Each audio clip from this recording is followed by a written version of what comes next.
What's going on, everyone? It's Nina Infinity. Welcome back to my channel. And today we're going to be talking a little bit more about Justin Baldoni. So a clip is going around, or this interview has been going around, of Justin explaining that he's been feeling tired and just exhausted about all the things that he's gone through. Now, this podcast is called Gents Talk Podcast, and I highly recommend you guys watch the full episode. It's a really good one, and Justin, you can tell he's been going through a lot of stuff. He talks about a lot of stuff on this podcast. I think it really deserves to be listened to, so we're going to listen to a little bit of it where he talks about how he's feeling. This morning, I sent a text message to my best friend, Jamie, and the president of my company, Tara. And I told them that I wasn't in the best place. I told them that I was exhausted, that I haven't given myself time to recover or time to heal. I had a intense year, a lot of material success, and a lot of emotional stress. It was very hard on me and my family. And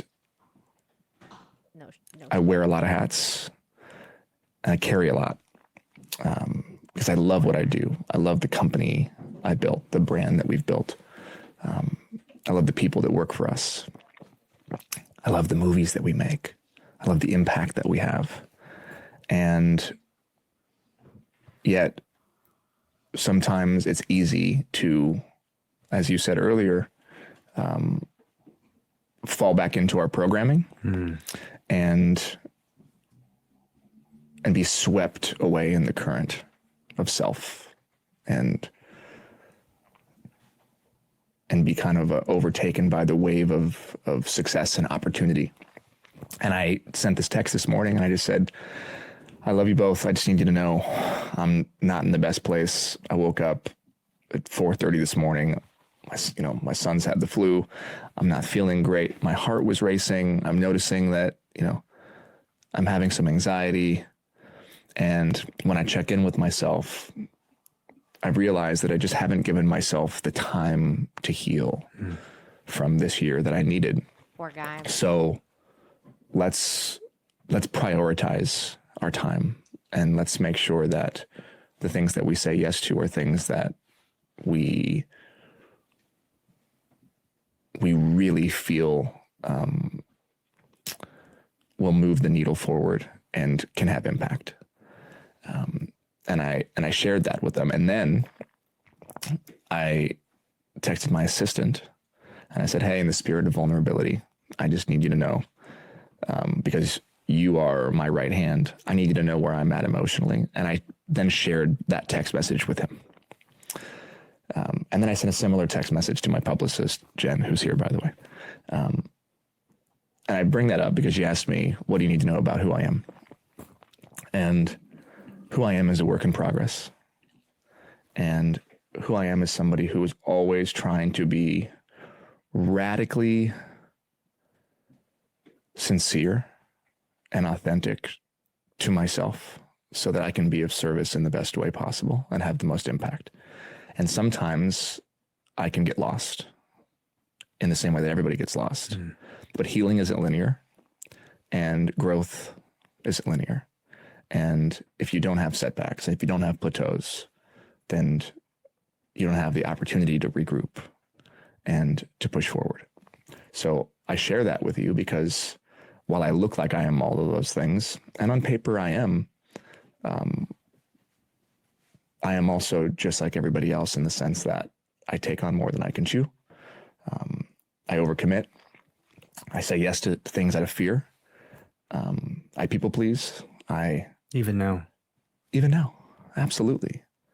I'm not, I think we have to dispel the myth that so many thought leaders or self-help gurus or podcast hosts, authors have the keys to the kingdom.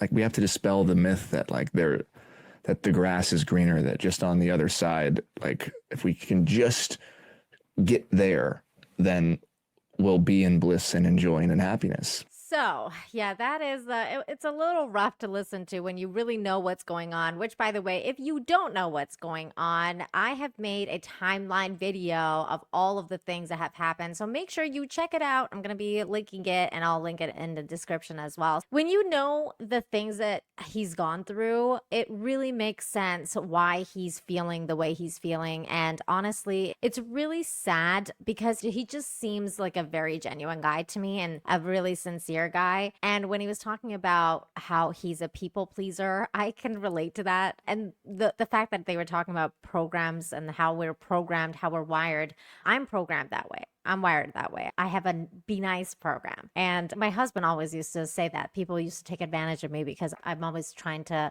be too nice or people please. And I think that was part of the thing that really hurt Justin was that he wasn't able to stand up for himself to Blake Lively and Ryan Reynolds because they're just so powerful and they're so glamorous and they're narcissists. So they spellbind you. They kind of like, they pull you in, they rope you in, and then you just kind of get stuck and then you can't really say no and you feel really bad for saying no and that you try to walk with them and then you give them an inch and they want a mile. And so I can really, really relate to some of the stuff he was saying. So I wanted to kind of give you a perspective about him there. And then also I wanted to share with you that I actually found a petition for Justin Baldoni to have his own cut released. Now, I don't know if you guys are into petitions. I have mixed feelings about petitions. I don't know if they work. I really don't know because, as you know, like the most famous petition is probably the Game of Thrones one for the season 8, where I think millions of people signed it, but nothing happened. But then petitions also do work sometimes. So I thought it's a really interesting thing. And you know what? Why not? Let's sign it, see what happens. But there is a petition going around that says, let's demand the release of Justin Baldoni's cut of It Ends With Us. And I think this is a great petition. So like I said, I signed it and I'm going to be sharing it and I will put it in the description down below. And let's get this trending. It's got a 480 signatures out of 500 for the goal. You never know what could happen. Justin has been going through so much. I think it would mean a lot to him if it gets a huge push online and we just kind of make this go crazy. And you never know. You never know what could happen. So like I said, I'm going to link it down below. Let's get hashtag release the Baldoni cut trending.